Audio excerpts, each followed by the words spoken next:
Welcome back to the deep dive. Today we're not just looking at history. We are looking at the actual biological source code that wrote history.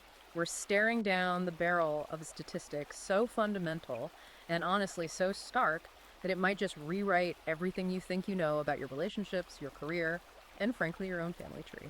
It really is one of those numbers that once you hear it, you just can't unhear it. No, you It can't. changes the entire lens through which you view the human species. I mean, it explains the tension in your office, the dynamics in your living room, the absolute chaos in the modern dating market. Exactly. And here is the core premise we are unpacking today. Throughout the entirety of human history, if you look at the genetic record, like the actual DNA evidence passed down through millennia, 80% of women manage to reproduce and pass on their genes. 80%. Which means, biologically speaking, almost every woman got a participation trophy in the evolutionary game. But for men, only 40% made the cut. Just think about that ratio for a second. The 30-80 rule. It implies two completely, just entirely different existences for the two sexes. Right. For women, historically, survival usually meant reproduction. If you lived long enough, you passed on your genes. But for men, survival was just the buy-in. It was literally just the entry fee for a brutal tournament where the majority, meaning 60% of all men who have ever lived, ended up as genetic dead ends. That just blows my mind every time I hear it. Which means, if you are a man listening to this right now, you are the descendant of an unbroken line of absolute champions. You are the result of genetic lottery winners. You're the elite. Right, because Yeah. the majority of men, they just didn't make it. Their lines ended, they worked, they fought, they died, and they left nothing behind but bones. And it creates a completely different framework for understanding the world. I mean, we hear endless narratives today about the patriarchy and male privilege and how the world is built for men. Right, that's the mainstream narrative. But the biological record suggests that for men, life has always been a winner-take-all game. A zero-sum tournament where second place is basically the exact same as last place. And to guide us through this tournament today, we are diving deep into a fascinating, frankly explosive piece of writing. We are breaking down the ebook called Human Sexual History. The subtitle is 40% of Men Reproduced, 80% of Women Reproduced, and it's by the evolutionary biologist Conrad Reicher. And we should caveat, this is not a book for the faint of heart. Riker takes a very raw, what a lot of people call a red-pilled look at the biological machinery under the hood of civilization. Yeah, he really doesn't hold back. No, he doesn't. He argues that our modern institutions, marriage, the workplace, the legal system, are failing men because they are actively ignoring or even demonizing these primal biological realities. And I want to make something very clear right up front. Riker's book dives into some incredibly charged territory. Our job here on the Deep Dive is not to endorse his worldview or take sides in some culture war. We are strictly here to impartially report on what is in the source material, to extract the insights, and let you, the listener, decide what to do with them. Absolutely. We're the analysts today. But it is a dense, incisive breakdown. Honestly, if you're a man who feels like the system is rigged, or if you consider yourself a rational guy who is highly skeptical of the current narratives we see in the media about toxic masculinity, this deep dive is specifically targeting those concepts. It connects the dots between the bones in the ground and the boardroom politics of today. But before we get into the bones and the hormones, I have one job for you listening right now. If you want us to keep bringing you this kind of fearless analysis stuff that usually gets buried by algorithms because it makes people a little uncomfortable, you need to like and subscribe to the show right now. Seriously, do it. Hit the button. It matters. We need to signal that there is an actual audience for these deep, unfiltered explorations. And listen, we are going to give you the high-level insights today, the really deep analysis, but Riker's book is massive. It is packed with data tables, citations, historical graphs that we just can't even touch on in an hour. So this is a must-read. I want you to go to Amazon, Kindle, or Google Play Books immediately and buy the ebook, Human Sexual History. Support the author for sure. It gives you the vocabulary to understand why things feel so broken right now. Definitely. And you can also follow him on Substack at Conrad N. Riker. That's at CONRADNRIKER. Okay, so let's set the stage here. Riker doesn't start with modern dating apps or divorce courts. He starts in the dirt, Yeah, with a fossil record, he takes us all the way back to the Stone Age. which he calls the biological ledger. Right, because he wants us to understand that this 40-80 split isn't just some abstract number on a spreadsheet. It's written in our actual skeletons. It's etched into the calcium of our ancestors. He calls this the evolutionary filter. So explain how the bones prove this filter existed. Well, if you analyze Neanderthal fossils, our close evolutionary cousins, there is a distinct, undeniable pattern in the pathology. When paleontologists look at male skeletons, they see healed fractures, massive blunt force trauma. We're talking broken arms that healed crooked, cracked ribs, compression fractures in the spine. And Riker points out these aren't just accidental falls from climbing a tree. No, these are injuries that are consistent with what modern rodeo riders sustain, or linebackers in the NFL. It's from close quarters combat with megafauna, hunting mammoths with pointy sticks, wrestling bison, fighting off other tribes. Because they were the provisioners. Exactly. They were the shield and the spear for the tribe. They were the ones going out into the cold and the dark to bring back calories. Yeah. Meanwhile, the female remains display pelvic adaptations for childbirth, which, let's be clear, is its own massive physical toll. But they show significantly less impact trauma. So Riker's point here is that this isn't a social construct called patriarchy that men just invented out of thin air to oppress women. It's paleontology. Yes, men took the physical risks to secure the resources, and the cost was incredibly high. He calls this the mortality gap. Data from the Pleistocene era suggests men died on average 12 years younger than women. 12 years. That is a massive chunk of a lifespan back then. It's an entire generation. Yeah. And you might think, well, okay, that's ancient history. We have OSHA now, we have safety regulations. But Riker points out that modern men still die about 5 years younger than women on average. And he connects that directly to the modern workplace, right? It's not just biology, it's economic necessity. Right. He cites the Bureau of Labor Statistics. 93% of workplace fatalities are male. Let that number sink in. 93%. Men are the ones in the oil rigs in the North Sea. Men are the ones hanging off high voltage lines in a literal hurricane. Men are the ones in the coal mines, the logging camps, the deep sea fishing vessels. The dirty, dangerous jobs. Exactly. Riker calls it the scaffolding of society. His argument is that civilization itself is built on male expendability. Expendability, that's a heady concept. We talk so much about equality today, but when the ship is actually sinking... It's a foundational concept of the entire book. Yeah. The argument is that society treats men as disposable utilities. If a man dies building a bridge, that's just the cost of doing business. We put a brass plaque up and move on. If a woman dies, it's a tragedy that stops the presses. Yeah.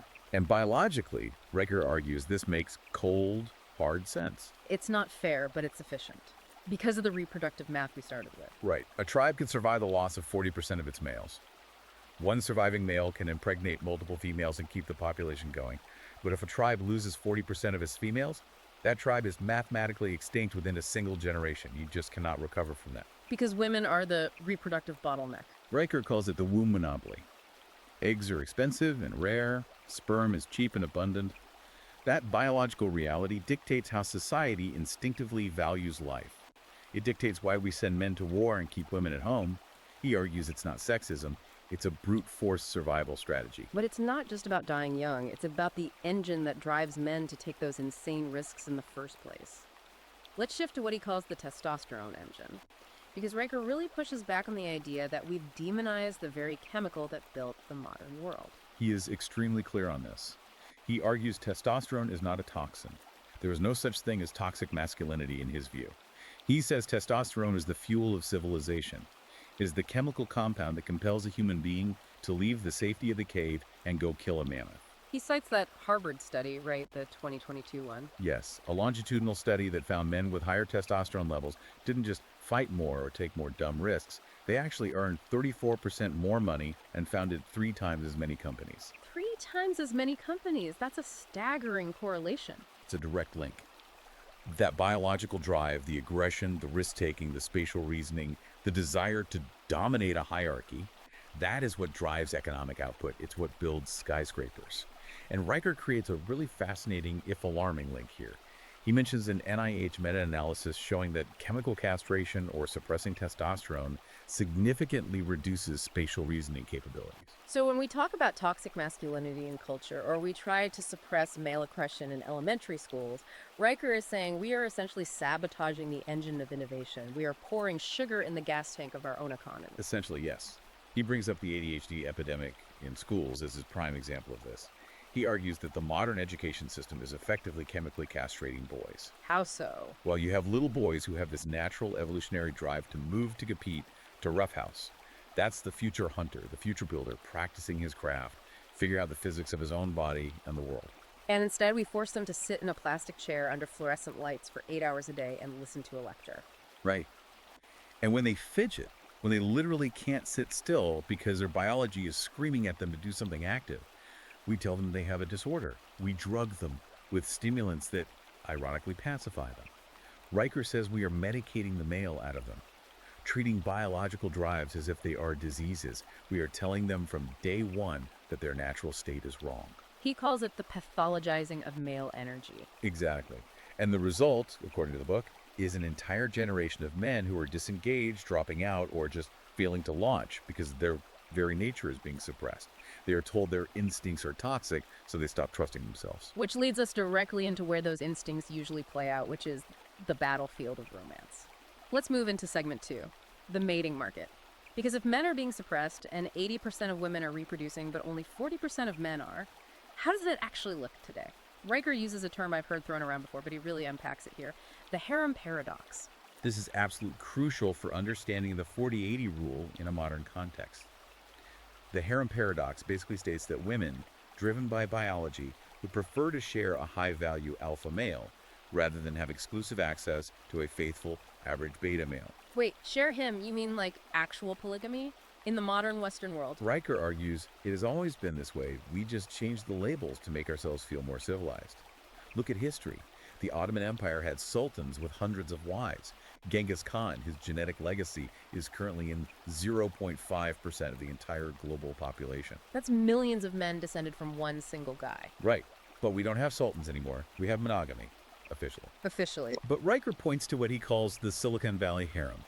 He claims that wealthy executives, the modern kings of our society, often maintain multiple families or a rotation of mistresses. They have the resources, the money, the status, the power that women biologically crave. And according to Riker, many women, consciously or subconsciously, accept this arrangement. They turn a blind eye to the side chicks because the access to resources is worth the trade-off.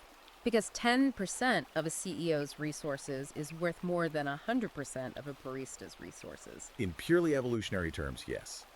Access to those elite resources is more valuable for offspring survival than exclusive access to a guy with no resources.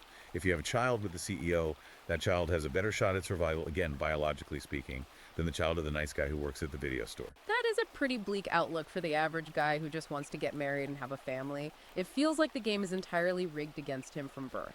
It's the math of hypergamy, marrying up. Women naturally want to marry across or up the dominance hierarchy. Riker cites David Buss's famous evolutionary psychology study of 37 different cultures. What did that study find? It showed that universally, across every single culture studied, from modern cities to hunter-gatherer tribes, women prioritize resources, meaning wealth and status, over personality in a mate. Over personality. That completely flies in the face of every romantic comedy ever made. Just be yourself, right? That's what we're told. Biology doesn't care about romantic comedies. Riker calls out a massive societal hypocrisy here. He says women will demand equality in the boardroom. They want to make their own money, they want to be the CEOs, which is fine. But in the bedroom, they remain ruthless capitalists. They still want the provider. They still want the guy at the top of the hierarchy. So a woman making 100 grand a year doesn't want a man making 50 grand. Exactly. She wants a man making 200 grand. And we actually have the hard data from modern dating apps to back this up now. It's not just evolutionary theory or anecdotes anymore. The Tinder data is staggering. People often call it the 80-20 rule. 80% of women fighting for the top 20% of men. But Riker suggests the reality on these apps is closer to 90-10. What are the actual numbers there? Because I know he breaks it down. Women swipe right on roughly 4.5% of men. Less than 1 in 20 men is considered swipeable. That is brutal. It is. Meanwhile, men swipe right on about 60% of women. Men are casting a wide net, just hoping for any connection. Women are filtering aggressively. And it gets worse. Riker mentions data from Match.com, where women rated 80% of men as below average in attractiveness. But mathematically, that's impossible. You can't have 80% of a population be below the median. That's just not how math works. It's not how math works, but it is how female biology works, according to the author. To a woman, if you are not in that top tier of resource holders or genetic specimens, You are basically invisible. You barely register as a potential mate. You are part of the 60% who historically didn't reproduce. You are just background noise. So this dynamic creates what Riker calls the simp economy. Yes, and this is the really tragic flip side for modern men. You have millions of men who are essentially invisible to real women in the dating market, but they still have that innate biological drive to provide, to protect, to be useful to a female. So where do those resources go? To fantasy women. Right. Riker talks about the millions of dollars poured into OnlyFans, to Twitch streamers like Amaranth, men paying for parasocial relationships. He calls it gynocentric inflation. Exactly. He argues that average women now have vastly inflated value in the dating market because desperate men are flooding them with attention and financial resources, even if it's just digitally. It completely distorts the market. An average woman gets the attention of a celebrity, while an average man gets zero attention. He's paying for a digital illusion because the real market has priced him out. It sounds like a broken market, like a complete market failure. Yeah. It's a market that has reverted to its primal state, unconstrained by the social contracts of monogamy. Historically, socially enforced monogamy was the deal that leveled the playing field for the average man. It gave him a stake in society. Riker's argument is that the deal is now broken. Okay, so biology is brutal, the dating market is rigged, but Riker goes even further. This brings us to segment 3, institutional capture. He says these biological misunderstandings aren't just hurting dating, they are actually wrecking our major institutions. He goes after what he calls the myth of the matriarchy. He does. There's this popular idea in progressive circles that if women ran the world, it would be a utopia. Peaceful, egalitarian, no wars. We just sit around collaborating and solving problems with empathy. Riker basically takes a sledgehammer to that idea. He uses the Masuo tribe as a case study for this. I've actually heard them described as a feminist paradise in documentaries. Yeah, Riker says, look closer at the reality. The Musuo are a matrilineal society in China. Women control the property. They control the lineage. The grandmother is the head of the house. But Riker points out that the men in this society are still doing all the heavy labor. They build the houses, they plow the fields, they slaughter the animals. But they have no authority over the decisions. Exactly. Responsibility without authority, which is the worst management structure possible. Riker notes that this leads to severe economic stagnation. They aren't innovating new technology. They remain subsistence farmers. And tellingly, they have high male suicide rates. It's not a utopia, it's a stagnation trap. The men have no societal purpose other than being workhorses and studs. And he applies this exact logic to the modern corporate world with his concept of the estrogen ceiling. This is one of the more controversial chapters, but it's central to his thesis. Riker argues that female-led leadership styles naturally tend to prioritize consensus, inclusion, and emotional well-being over decisiveness and risk-taking. In a low-stakes environment, that might be fine. But in a high-stakes environment, that delay for consensus can be fatal. He compares the collapse of Silicon Valley Bank to the sinking of the Titanic. That was a really striking comparison in the book. It was very vivid. Think about the Titanic. The rule was women and children first. Men, wealthy men, poor men, it didn't matter, sacrificed themselves to keep the lineage alive. They voluntarily stepped back so women could get on the lifeboats. Because of male expendability. Right. Riker argues that in modern corporate failures, like Silicon Valley Bank, we saw a similar focus on feminine values over hard reality. He claims they focused on diversity, inclusion, and ESG scores, environmental, social, and governance, rather than hard risk management and balance sheets. He mentions the glass cliff idea. Usually people say the glass cliff is when women are given leadership roles only when companies are already failing, setting them up to fail. But he twists that entirely. He argues the inverse. He says that companies actively prioritize diversity quotas over merit. He explicitly mentions Boeing and Google as examples, and then they suffer productivity drops or literal technical failures because they stopped hiring the most competent killers for the job. Right. He basically says competence is the first casualty of diversity. Yes. His point is, when you care more about the gender or background of your engineer than the absolute quality of their engineering, planes literally start falling out of the sky. And then there's the estrogen storm.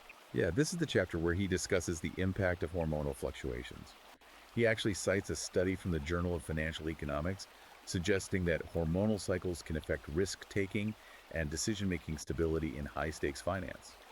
His underlying argument is that testosterone provides a specific kind of steady, aggressive drive that financial markets and corporate ladders actually rely on to function efficiently. It acts as a stabilizer in chaos. It's not just Wall Street, though. It's the military, too. This part really jumped out at me because he backs it up with hard numbers. The Marine Corps study. Right, the 2015 mixed gender unit trials. Riker claims this is data the military tried to bury because it didn't fit the political narrative of the time. They ran rigorous combat simulations comparing all male squads to mixed gender squads. And what were the results of those simulations? The all male squads were 20 to 30% faster at completing tactical movements. They were more lethal in marksmanship under fatigue. They evacuated casualties significantly faster. He has a line there.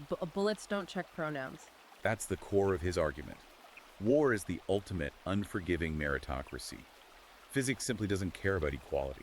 If you physically cannot carry a 200-pound wounded soldier out of a kill zone while wearing 50 pounds of your own gear, you are a liability to the unit.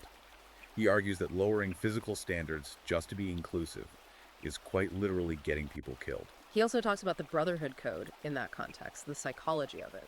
Oxytocin. When men struggle together, when they face extreme physical hardship and danger, they bond.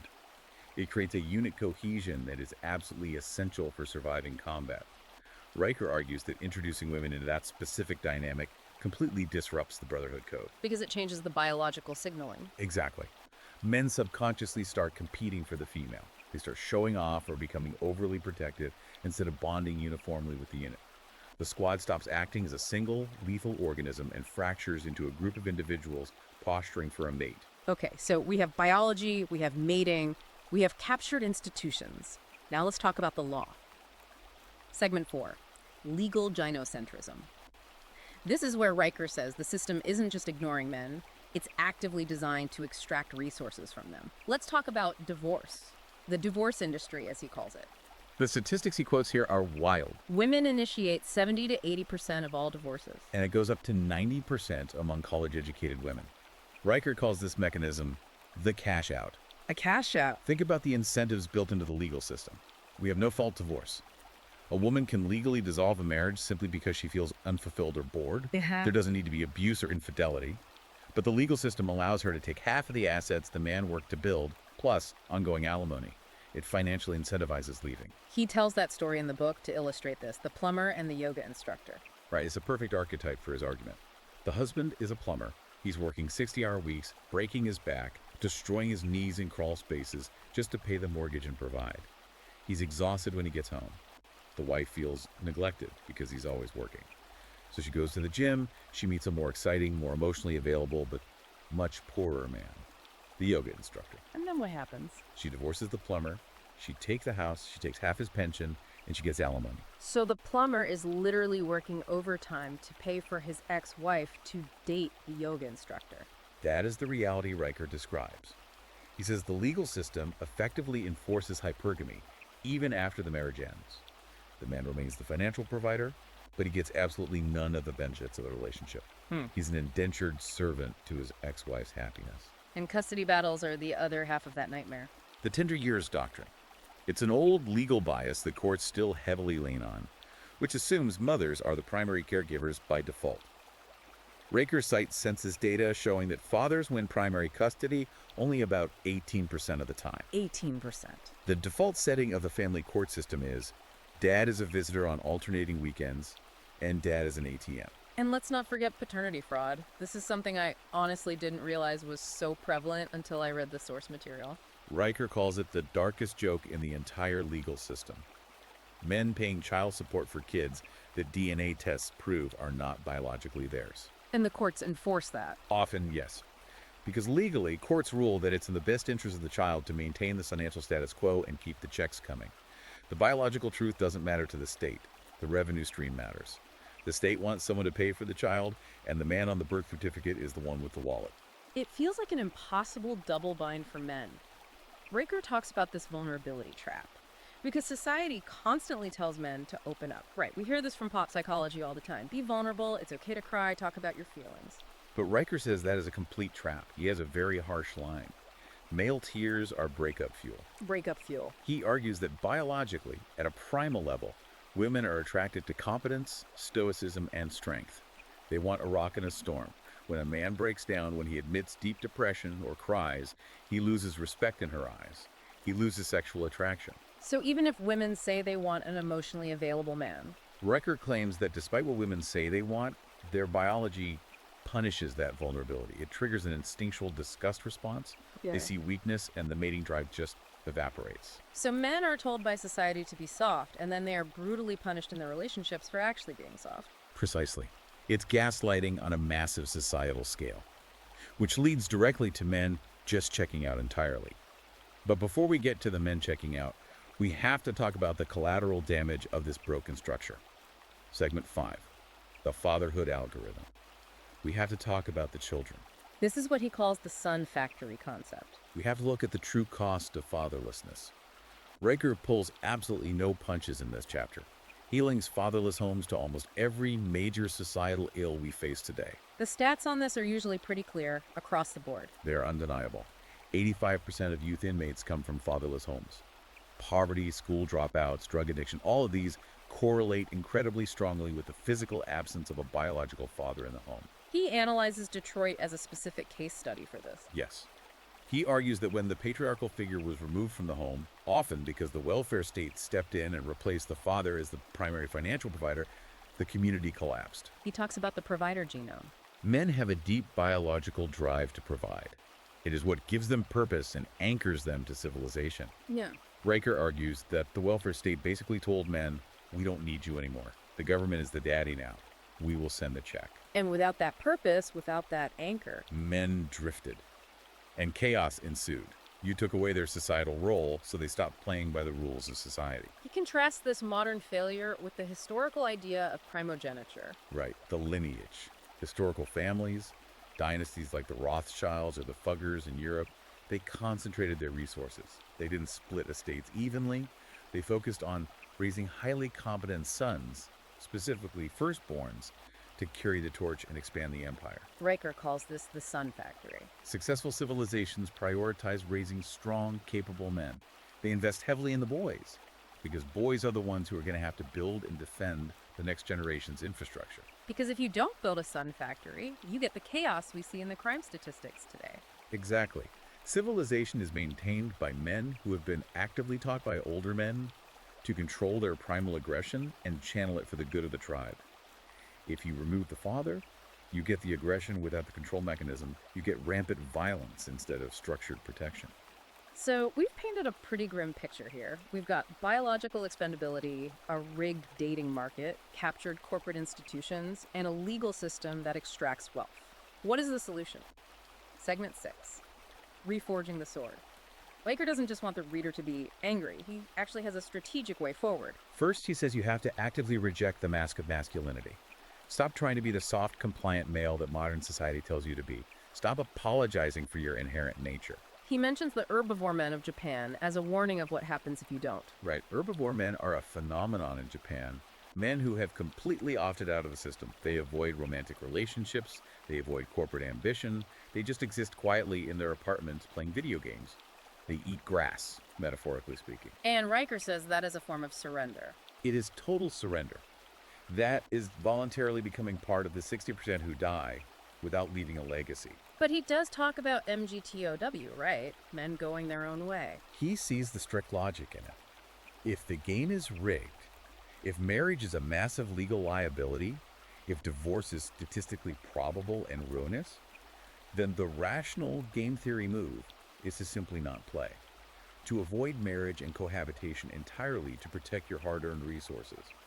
He validates that choice for men who want to protect themselves. But he goes further than just checking out and hiding. He wants men to build. Brotherhood and competence. He points to historical examples like the Bedouin Jaha and the Spartan Goch. Men need male-only spaces. We desperately need spaces where we can be aggressively competitive, where we can roughhouse, where we can judge each other strictly based on competence without worrying about hurting anyone's feelings or violating an HR policy. Spaces to forge actual discipline. And honor. True accountability among peers. Riker argues men need to build parallel economies. This is interesting. Economic secession. Yes. Using crypto, using Bitcoin, legally structuring and hiding assets from the divorce courts, hiring based on pure merit and brotherhood, absolutely rejecting diversity quotas. He's talking about building a financial and social fortress that the current captured system cannot touch. If corporate America doesn't want your masculine traits, build your own company and hire other competent men. Exactly. And his final ultimatum to the listener is incredibly powerful. He says, master wielding, not woke hashtags. That's a great line. It's a call to tangible physical competence, build physical strength, acquire real hard resources land, goal, practical skills, lead your family with unquestioned authority, and above all, ignore the siren song of vulnerability. Because the world will punish you for it. Do not show weakness, because the world and biology itself will punish you for it. Be the rock, even if it's heavy. That is the burden of being in the 40%. Reforging the sword, it's really about reclaiming that primal biological purpose. The 40-80 rule isn't just an interesting piece of ancient history. It's a warning label for your life. If you want to be in the 40% who actually matter, who leave a mark, you have to compete. You have to win. The world owes you absolutely nothing. This has been a heavy one, a really intense deep dive. Let's wrap this up with the outro. Let's recap the core concept here. If you are listening to this, you are the descendant of a biological elite. You are the offspring of the 40% who survived the most brutal tournament in Earth's history. You literally have the blood of kings, conquerors, and killers in your veins. And society depends on your natural traits, your risk tolerance, your aggression, your physical strength, even while it openly condemns them as toxic. And so you have a fundamental choice. You can be a beta provider for a system that openly hates you. You could be the plumber working overtime to pay for the yoga instructor. Or you can wake up. You can reclaim your biological purpose and build something they can't take away. And honestly, this conversation was just a glimpse. We barely scratched the surface of Conrad Riker's data, his charts, the deep historical evidence.